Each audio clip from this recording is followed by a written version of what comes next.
This show is part of the Head Stuff Podcast Network. Welcome, gather round the fireside and listen to a tale of Fionn McCool, Cú Chulainn, Deirdre of the Sorrows, Gráinne Wail. From giants right down to fairies, of both the drooping and solitary, and those who are sometimes scary.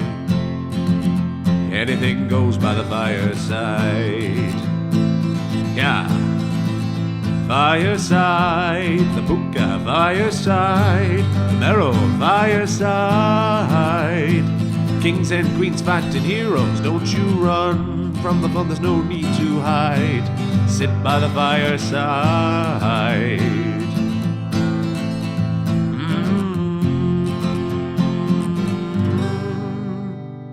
Fireside.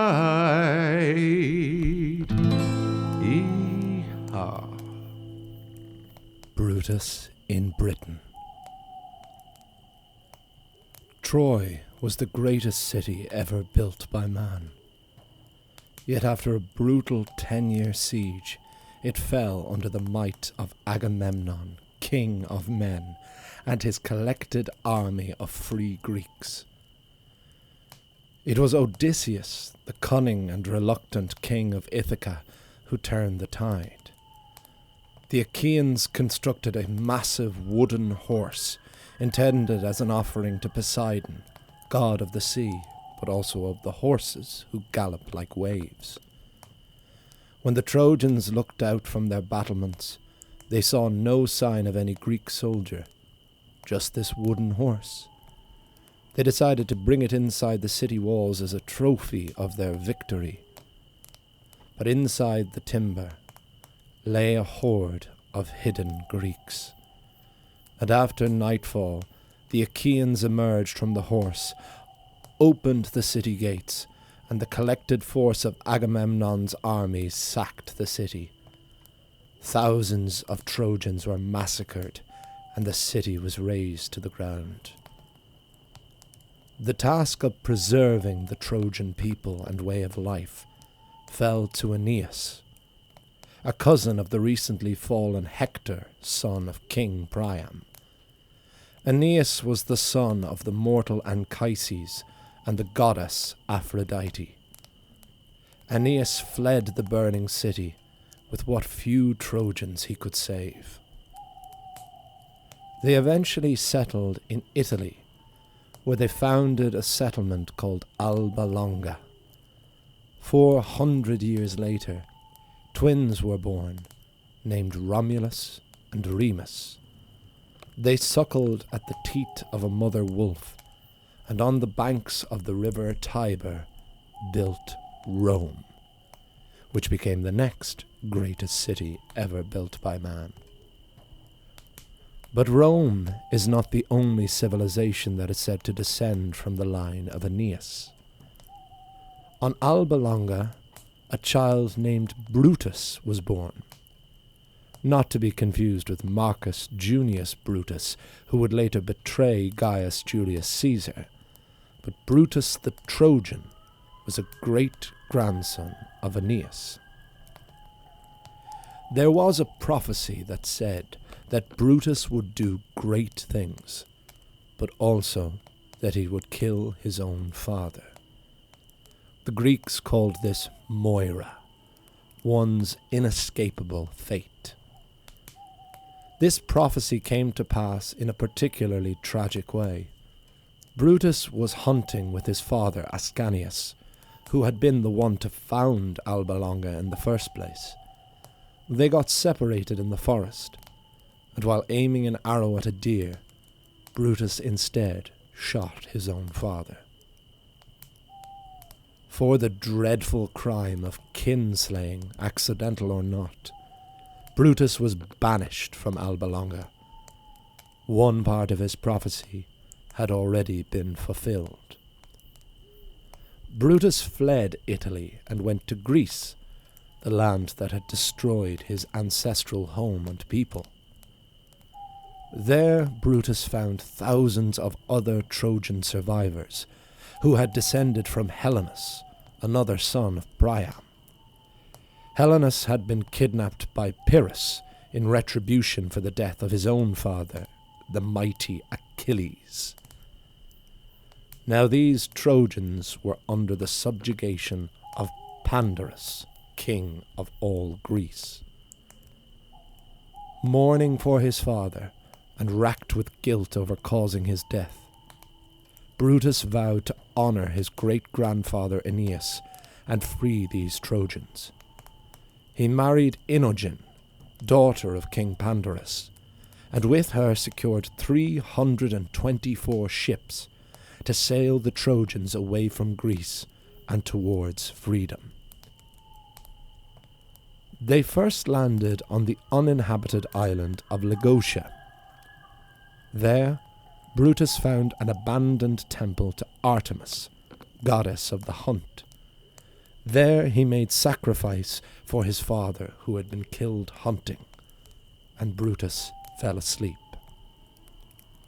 In a dream, Artemis came to Brutus and told him of an island in the northeastern Atlantic Ocean that was occupied by nothing but giants. The goddess told Brutus it was his destiny to found a new Troy on this fated land. But the journey from Lagotia to this promised land was not easy. On the way, Brutus and the Trojans encountered pirates, sailed past the Sirens near the temple of Heracles, and faced vicious storms. Losing more and more ships and men, women and children, Brutus began to despair. Maybe the prophecy was wrong. Maybe he was not destined to lead Troy to sanctuary, but to further tragedy and ruin. But then, through the mist, Brutus heard the cry of seagulls, the sound of nearby land. He did not want to raise too much hope, so kept this information to himself. But soon cheers began to rise up across the flotilla, as the sight of a beach and an inviting harbour came into view. Brutus tasked 5 scouts to go ashore and investigate. Chief among them was Aeneas, the most physically strong and wily of the surviving Trojans. Days went by, and Brutus feared the scouts had been captured or killed. But on the 5th day, all 5 scouts returned. Aeneas told Brutus that the land was fertile, the trees healthy, and the rivers full of fish. The only inhabitants he found were the aforementioned giants, but these cowered behind rocks at the sight of the Trojans. Heartened once more, Brutus and the Trojans went ashore. There were just 80 ships and 1,000 Trojan people left, less than a quarter of what they had set out from Greece with. The Trojans spread across the island. They cut down trees, built homes, and fished and foraged for food. Occasionally, one of the local giants attacked the camp of the invaders. Standing 10 feet tall and reeking a foul stench, the giants were nonetheless no match for a Trojan warrior. After a year, the people of Brutus had completed their first harvest. They had successfully cultivated the land and created a home where they could finally forget the pain of Troy. The Trojans celebrated with a great feast. The wine flowed so much that even the guards on duty began to drink. That is when the giant struck. The great ogres had been easily defeated individually, but now they were united under their king Gog-Magog. Gog-Magog, who stood taller than any one of them. The giants struck the Trojans when their guard was down, crushing many under their clubs. Still drunk, Trojans struggled to arm themselves, but eventually the descendants of Aeneas mobilized, and the giants felt the cut of Trojan steel. By morning, there were none left but Gog-Magog himself. 10 men struggled to keep the giant snared to the ground. But it was Aeneas who asked that the giant be spared. Aeneas had an ambition to wrestle a giant, to truly prove himself the strongest Trojan since mighty Hector. They agreed on terms. No clubs, no swords, just hand-to-hand wrestling. If Gog-Magog won, then he would be free to leave and would be left in peace, provided he stopped hassling the Trojans. The giant agreed, and his bonds were cut. 2,000 Trojan eyes looked on as Aeneas and the giant began to circle each other. Gog-Magog was not just the largest giant, but the most cunning, and he was fast for one so large. The two came closer and closer until Gog-Magog lurched forward and grabbed Aeneas. The giant wrapped both his mighty arms around the Trojan and began to squeeze the life out of him. Aeneas didn't know what was worse, the pain of his ribs cracking or the smell emitting from the giant. Refusing to give up, Aeneas dug his feet into the ground and slipped one hand behind the giant's right leg. He tripped Gog-Magog and flipped him onto the ground. Despite his broken ribs and smaller size, Aeneas summoned the strength of Ares, the god of war, and the passion of Aphrodite, who loved the Trojans, and hoisted the giant on his back. Gog-Magog struggled as Aeneas dragged him to the cliff's edge, and with a shout that echoed across to Ireland, Aeneas hurled Gog-Magog off the cliff.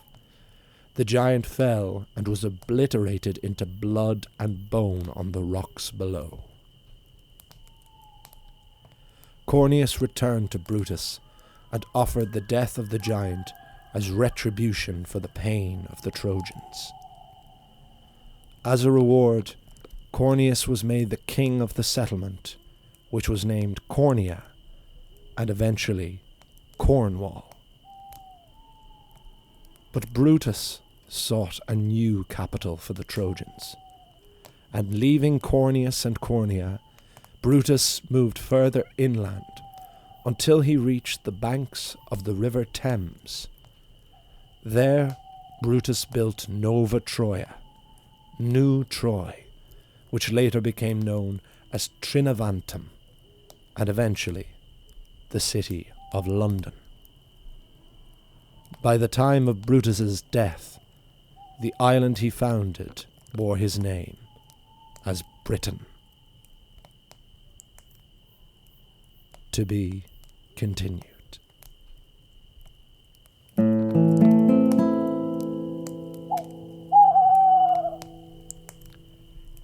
Hello and welcome to Fireside, the Irish storytelling podcast. Each episode of Fireside, we take a story from folklore or mythology, have a chat, reread the tale, have a chat about the tale itself and about the craft, the culture and the history of storytelling. My name is Kevin C. O'Lahan. I am your host and your Fireside Bard. Welcome to episode 256 of Fireside. Today on the Irish Storytelling Podcast, you just heard the mythical foundational story of the island of Britain in the form of Brutus in Britain. Before we have a chat about the story itself, a very big welcome to any new and indeed returning listeners. If that was your first story you're listening, I hope you enjoyed it. If you did enjoy it, why don't you head right back throughout the now nearly 8 years we've been doing Fireside, or well over 250 episodes for you to delve into all across through Irish mythology and folklore, as occasionally dipping into other culture's folklore, as this tale is a perfect example of. And if you're a new returning listener, as always, thank you so much. Support the podcast any way you can. You can, even if that's as simple as subscribing to it, following me on social media at Fireside Bard, email me at thefiresideBard@gmail.com if you have any thoughts, queries, questions, suggestions. You can buy my book, Gardansea, A Neo-Myth of Home, available on the Headstuff website, and you can support the podcast financially by joining Headstuff Plus at headstuffpodcast.com, where for €6 a month you can support the podcast and gain access to bonus material for Fireside and for all of the Headstuff podcast networks. For €8 you can support multiple podcasts if you listen to some of the other wonderful podcasts on Headstuff. This week we have another new bonus episode, which is on The Song of the Sea, the second part of Tom Moore's Irish folklore trilogy of animated films, continuing on from our episode from last week on The Secret of Kells, and next week will be followed by the conclusion of the trilogy Wolfwalkers, as an added incentive for those who already support the podcast and as an incentive for new subscribers as well. But those are all the hard sells out of the way, all available in the links below in the description. This story really took me by surprise. I never in my dizziest daydreams did I think I'd be doing mythology on the island of Britain. I suppose I have covered certain Scottish stories and quite an extensive look at the Mabinogion, which is the mythology of Wales, the most complete of the Celtic mythologies. But they are very much insular Celtic cultures, very much tied to Ireland and all referring to Ireland constantly. But it's curious that this is a story I did not know at all. As I mentioned at the end of last week's episode, J.R.R. Tolkien had said that one of the reasons he created Lord of the Rings was to create a sort of mythology for Britain, which he felt was severely lacking. And this is such a curious tale that I found in a book that I will link in the description below as well, called The Land of Mist and Magic, which is the myths and legends that shaped Britain. I thought this was a good news source to go on to for a myriad of reasons, primarily because my favourite structure for Fireside over the years has been when it was alternating between individual folk tales and then an overarching series of myths. We had that certainly for the first couple of years when we were going through the 4 cycles of Irish mythology, the mythological, the Fenian, the Ulster and the historical, and then alternating it with lighter individualistic folk tales. And that was always the structure I liked to keep in mind. Certainly in the last couple of years, as I've been dipping in and out of Fireside, it's been harder to find that kind of structure again.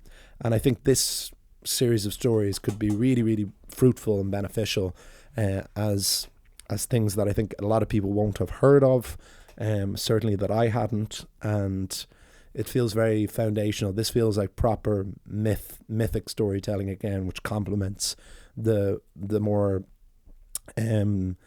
individual and more human folk tales. So it has me very excited again to explore a previously very unknown world. Another main reason is that I've always let my life, what's going on in my life, dictate the course of the podcast. Certainly in my years touring the world, like if I was in Germany, I would find myself interested in German folklore, America with American folk tales, Australia with Aboriginal folk tales. That's always how I've liked to let the podcast guide me.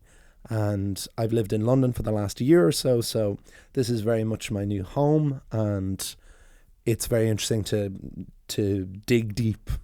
Literally, to take a shovel and to go ahead and dig deep and find the stories beneath this land on which now I sit. And of course, the thing that really captured me immediately with this tale was that it is a British equivalent of the Aeneid.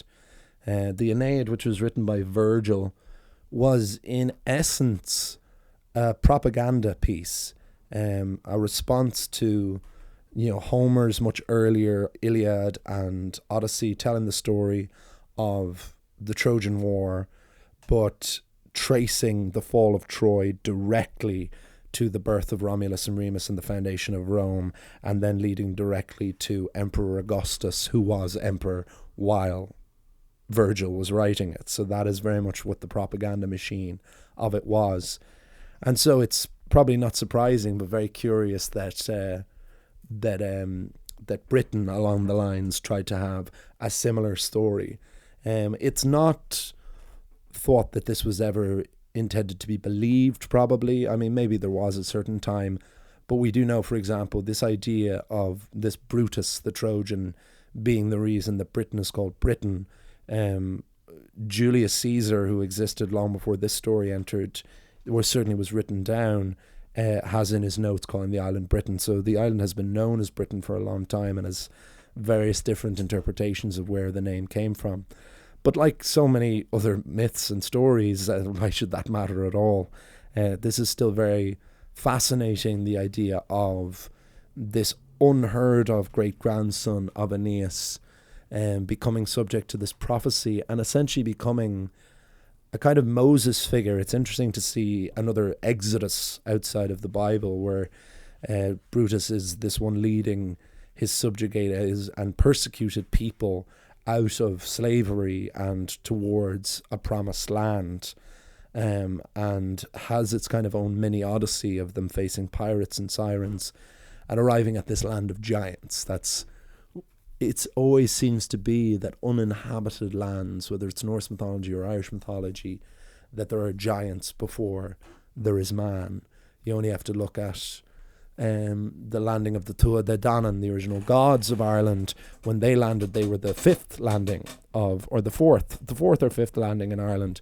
But before them was the Firbolg and the Fomorians, who were supposed to be races of giants. And it's very curious that is the case, that giants represent this kind of more primitive pagan kind of state, and ties in and also with the common folklore phenomenon of that as legends grow, so do heroes. That is how Fionn McCool ended up becoming a giant, and the reverse happens with gods, that gods start large, and then the less they're believed in and talked about, they become fairies, they become quite small. But in this, we have very much kind of classic folktale giants, in that they're described as large, lumbering, not particularly smart, smelly, wielding clubs, always with the clubs, and are described in this very ogreish kind of way, rather in like a giant human with still the speed, almost like in an Ajax kind of way. And that these are timid creatures initially when the Trojans arrived and afraid, but then over the course of this year, they grow in confidence and attempt to defeat what is in essence these invaders to their land. It is their homeland. And then you have this king. It's great that you have this face-off at the end. Brutus is very much what takes the Trojans to the island, but then it becomes much more focused on this final battle between Corneus and Gog Magog. And I really like Corneus as another new figure, of the idea of him being this, not quite a descendant of Hector, but very much trying to take up that mantle of the strongest and greatest warrior of the Trojans.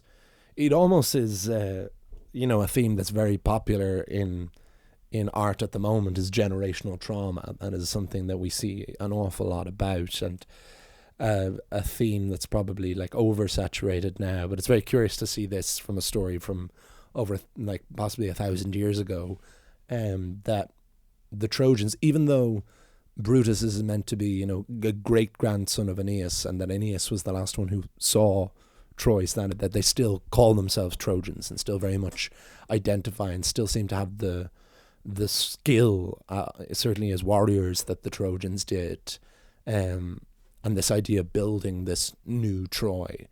Be interested to see if this is supposed to be before or after the foundation of Rome, without the knowledge of the foundation of Rome. Well, obviously, it would be before, if it was 400 years after Aeneas. So yeah, it's Britain then in that case has a good few years on Rome. But we have this face-off between Corneus and Gog Magog, which was really interesting to fight. It's always interesting to write a fight, and to try not litter it with just pure cliches. It's quite difficult. It's quite challenging always to write, which there will always naturally be some of, certainly when you're writing in a certain folklorific or mythic style. But it was really nice to have, again, the idea of this kind of cinematic story, that you have this wandering and this prologue and this wandering, but then you still end with the climactic final battle that all action movies must have now. And then I even preferred Corneus becoming the foundation of Cornwall, the idea that Cornwall was the place for the original landing of these Trojans, and that being named after Cornea, but then Brutus feeling the need to go further inland to find the banks of the River Thames, similar to Romulus with the banks of the River Tiber, to founding the hills of Rome, and then to eventually, for the Trojans, to found the city of London. So this this was really fun to adapt because I adore the Trojan War. It is it's kind of where Greek mythology ends. It is considered the last war that the gods interfered with the wars of men, in which they showed favoritism, and it ended up far worse for everybody. Because Greek mythology doesn't have a Ragnarok like Norse does. It doesn't have the end of the gods and the deaths of the gods. But this is certainly in a modern telling the idea that Troy is the end of Greek mythology. And so it's curious that you end there and then suddenly Aeneas takes up this mantle and this torch very much. And from Aeneas then you branch off into this foundational myth for Rome and then this foundational myth for Britain. So that was really fun to get to, to talk about Agamemnon and Odysseus and everything, because it's unlikely I'll ever do a full adaptation of the Iliad or the Odyssey, although never rule anything out for the purposes of this, because it would be such a massive undertaking and it's been done by so many, many great writers. But it's always really fun to dip in to those and to fill out a story with the colour of these figures that mean a huge amount to me.